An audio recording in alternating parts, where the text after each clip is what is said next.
ऐक्यं बलं च भारतस्य तद्भावेत दुर्बलम्. I conceive this festival as a parliament of dance, Indian dance, where thoughts would be presented, but more importantly, questions would be asked and actionable solutions would be the result. And Shri Gajendra Singh Shekhawat ji mentioned on his first day speech कि विचारों का मंथन होगा. I would like to share with our esteemed Minister Hema ji and all other viewers that the 6-day festival has had deep deliberations on multiple facets of Indian dance, and this churning has resulted in formulation of the Nritya Manthan, a paper comprising of 14 points of recommendation to the Ministry of Culture, Government of India for the urgent consideration. The Nritya Manthan is also the result of what I would call a groundbreaking moment that saw two senior bureaucrats engage directly with the artists in an open forum for the first time in the history of Indian dance. I thank you very much once again and Jai Hind. भारतीय नृत्य विधाओं के संभवतः पहली बार आयोजित हुए इस महाकुंभ में जब देश की सांस्कृतिक विविधता की परिचय और भारत की सांस्कृतिक समृद्धि, भारत की लोक नृत्य और शास्त्रीय नृत्यों की परंपरा के इस महाकुंभ में एक ऐसा अंतर्राष्ट्रीय आयोजन जहां केवल कला का प्रदर्शन नहीं, कला से जुड़े हुए विभिन्न विषयों पर जब आख्यान, व्याख्यान और चर्चाएं हुई, उस महत्वपूर्ण आयोजन के समापन के अवसर पर आज हम सब के बीच में अपनी गरिमामयी उपस्थिति से इस अंतर्राष्ट्रीय महोत्सव के समापन के अवसर को और अधिक गंभीरता प्रदान करने के लिए, समापन के इस अवसर पर जो कुछ पिछले 6 दिन में हम सब ने किया, उस पर हम सबको आशीर्वाद देने के लिए और आने वाले समय में मार्गदर्शन करने के लिए हम सब के बीच में उपस्थित भारत के महामहिम उपराष्ट्रपति श्रद्धेय जगदीप धनखड़ साहब, आपके व्यस्त समय में से आज इस सांस्कृतिक महाकुंभ के समापन के अवसर पर आपके पधारने के लिए मैं हृदयपूर्वक आपका आभार ज्ञापित करते हुए आपका स्वागत करता हूं, आपका अभिनंदन करता हूं।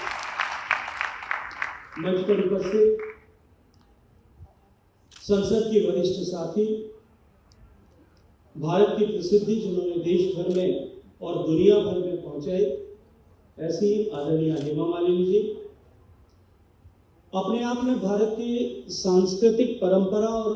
भारत के शास्त्रीय नृत्य, इस सब के लिए मैं यदि कहूं कि एक लिविंग लीजेंड के रूप में, न केवल एक नृत्य साधिका के रूप में अपितु भारत के नृत्य परंपरा को के एक स्कॉलर के रूप में जिन्होंने विश्व भर में अपनी पहचान बनाई, ऐसी पद्म विभूषण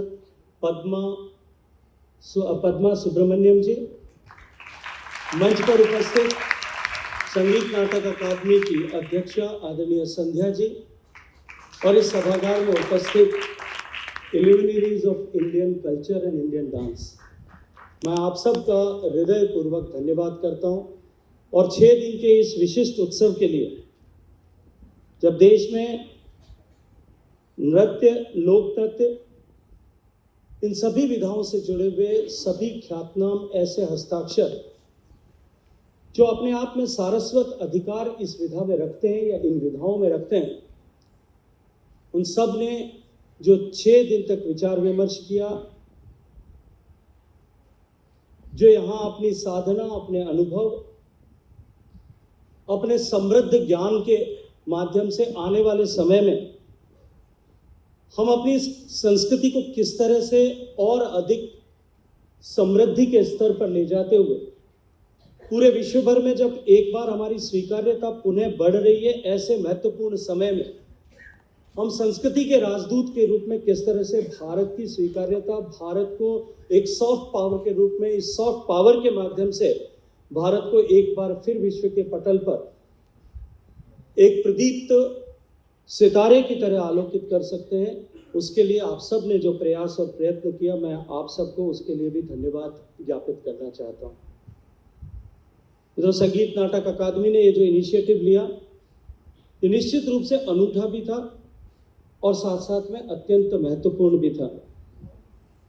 इस पहल के लिए मैं संगीत नाटक परिवार अकेडमी परिवार का भी हृदयपूर्वक धन्यवाद करता हूं। आज समापन के इस अवसर पर जब ये महत्वपूर्ण आयोजन पूर्णाहुति की तरफ बढ़ रहा है, तब मुझे आचार्य धनंजय, जिनकी महान कृति दशरूपक है, उसका एक वाक्य मुझे स्मरण आता है, जब उन्होंने कहा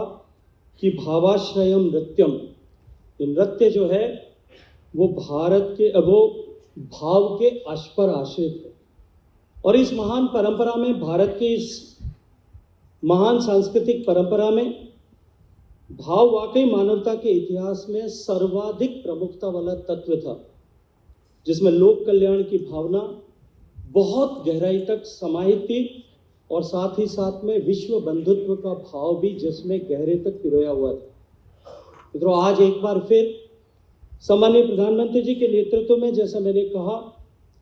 कि भारत आज उस ऊंचाई तक पहुंचा है जब भारत के न केवल नृत्य, न केवल भारत की सांस्कृतिक परंपराओं, न केवल भारत के अंदर उद्भूत ज्ञान और विज्ञान के विभिन्न जो है एस्पेक्ट्स, उन सब की स्वीकार्यता पूरे विश्व भर में बढ़ रही है। न केवल भारत की संस्कृति की, अभी तो भारत की संस्कृत की, भारत के योग की, भारत की चिकित्सा पद्धति, हमारी आयुष परंपरा की, भारत के संगीत की, भारत के द्वारा उद्भूत ज्ञान की, भारत के योग की, और इसके अतिरिक्त भी भारत की कृषि परंपरा और जीवन पद्धतियों की भी स्वीकार्यता एक बार फिर पुनः नए सिरे से प्रतिस्थापित हो रही है। ऐसे समय में निश्चल भाव से किया गया नर्तन, वो निश्चित ही ब्रह्म के साथ में एकात्म करने स्थापित करने के हमारे इस मार्ग के रूप में तो हम सबका परिष्कार तो करेगा ही, लेकिन साथ ही साथ विश्व बंधु के रूप में भारत की भूमिका को और अधिक समृद्ध करेगा। मैं हृदयपूर्वक एक बार फिर सम्माननीय उपराष्ट्रपति। We have a global identity nurtured over centuries and most inalienable facet, emotive facet, rich facet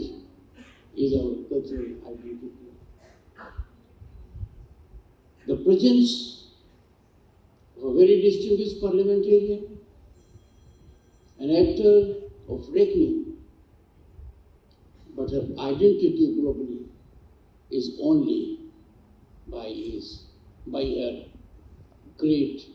commitment to dance. I am referring to Honorable Member of Parliament, Hema Malini. Nothing can be more delightful than to celebrate human expressions through art forms and the 6 days of deliberations. Mind stretching, I am told by the Honorable Minister, have been extremely fruitful. All awardees, civilian or otherwise, converged at one place to analyze and address issues so that our culture is nurtured, it is blossomed, it makes our identity globally more important. They bring about a friendship beyond language or other barriers.